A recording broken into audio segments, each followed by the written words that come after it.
10th standard மேக்ஸில் 2வது பாடம் எண்களும் தொடர் வரிசைகளும் எடுத்துக்காட்டு 2.27 பார்க்க போகிறோம்ப்பா. இந்த சேனலை சப்ஸ்கிரைப் பண்ணாத ஸ்டூடெண்ட்ஸ் சப்ஸ்கிரைப் பண்ணி சப்போர்ட் பண்ணுங்கப்பா.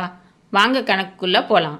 ஒரு கூட்டுத்தொடர் வரிசையின் 7வது உறுப்பு -1 மற்றும் 16வது உறுப்பு 17 எனில் பொது உறுப்பை காண்க. அதாவது ஒரு கூட்டுத்தொடர் வரிசையில் 7வது உறுப்பு கொடுத்துட்டாங்க -1, 16வது உறுப்பு கொடுத்துட்டாங்க 17. அப்படின்னா அந்த கூட்டுத்தொடர் வரிசையோட பொது உறுப்பை கண்டுபிடிக்க சொல்லியிருக்காங்க. சரியாப்பா, கணக்கு செய்வோமா? தீர்வு. பொது உறுப்புக்கு formula Tn = A + n-1 × D. சரியா? இப்போ நமக்கு முதல் உறுப்பு A, பொது வித்தியாசம் D, இது ரெண்டும் நமக்கு தெரியாது. அதை ஃபஸ்ட்டு கண்டுபிடிக்கணும். ஓகேவா? 7வது உறுப்பை T7ன்னு எடுத்துக்கலாம். சரியா? T7 = -1. இப்போ என்னங்கிற இடத்துக்கு 7ன்னு பிரதியிடணும். சரியாப்பா?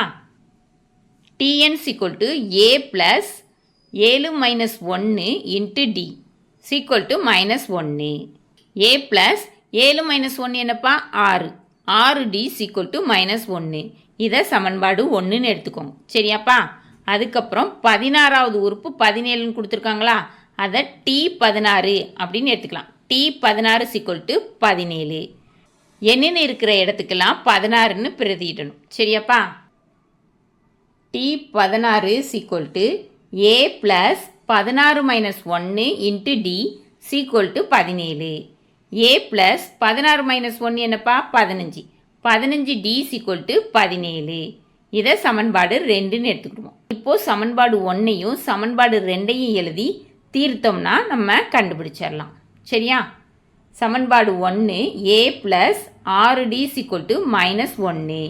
சமன்பாடு 2 A + 15D -17. ரெண்டாவது சமன்பாட்டுக்கு ப்ளஸ் எல்லாம் மைனஸையும் மைனஸ் எல்லாம் ப்ளஸ்ன்னும் மாற்றணும். சரியாப்பா?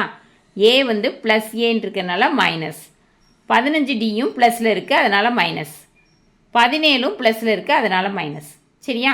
இப்போ மேலே +A இருக்குது, கீழே -A இருக்குது, அதனால் அடியாயிரும். சரியாப்பா? மேலே 6D இருக்குது, கீழே -15D இருக்குது. அப்போ 15Dயிலேருந்து 6Dயை கழித்து மைனஸ் போட்டுக்கணும். சரியாப்பா? 15Dயிலேருந்து 6D போச்சுன்னா 9D. அப்போ -9D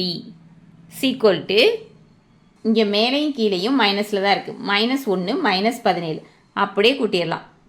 17 + 1 18, மைனஸ் அப்படியே போட்டுக்கலாம். -18.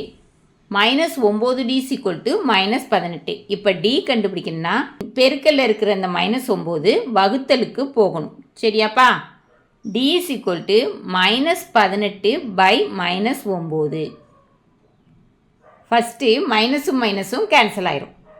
இப்போ 18ஐயும் 9ஐயும் அடித்து கொடுக்கலாமா? O9 9, E9 18. அப்போ D = 2. D கண்டுபிடிச்சாச்சு. இதை 2 சமன்பாடில் ஏதாவது ஒரு சமன்பாடில் பிரதியிட்டோம்னா A கண்டுபிடிச்சிடலாம். சரியா? D = 2 என்பதை சமன்பாடு 1ல் பிரதியிட. சமன்பாடு 1 என்னப்பா கொடுத்துருக்காங்க? A + 6D -1. சரியா? A + 6 × 2 -1. A + 6 × 12. சரியா? 12 -1. இப்போ A கண்டுபிடிக்கணும். +12 ஆப்போசிட் சைடுக்கு போச்சுன்னா -12ன்னு மாறும். A = -1 -12. ரெண்டும் ஒரே குறியீடாக இருக்கிறதுனால அப்படியே கூட்டி மைனஸை போட்டுடலாம். சரியா? 1 + 12 13, மைனஸ் இருக்கிறதுனால -13ன்னு போட்டுடலாம். A = -13. இப்போ Aவும் Dயும் கண்டுபிடிச்சாச்சு. இதை பொது உறுப்புக்கு ஒரு ஃபார்முலா இருக்குல்ல, அந்த ஃபார்முலாவில் பிரதியிடணும். சரியா? Tn = A + n-1 × D. அப்போ A என்னப்பா? -13 + n-1 அப்படியே போட்டுக்கலாம். Dக்கு 2ன்னு பிரதியிட்டுக்கலாம். சரியா? -13 + 2 ப்ராக்கெட்டுக்குள்ளே இருக்க உறுப்புகளோட பெருக்கணும். சரியாப்பா? 2 × n 2n, -1 × 2 -2. சரியா? இப்போ எப்படி எழுதணும்னா -13 + 2n -2. 2n first எழுதிடணும். -13 -2 கூட்டினோம்னா என்னப்பா கிடைக்கும்? -15. சரியா? Tn = 2n - 15.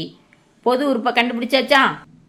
தேர்ஃபோர் தேவையான பொது உறுப்பு Tn = 2n - 15. கணக்கில் கேட்டிருந்ததை கண்டுபிடிச்சாச்சு. இந்த வீடியோ பிடிச்சிச்சின்னா லைக் பண்ணுங்கள், ஷேர் பண்ணுங்கள், சப்ஸ்கிரைப் பண்ணுங்கள். ஓகேவாப்பா? Thank you students.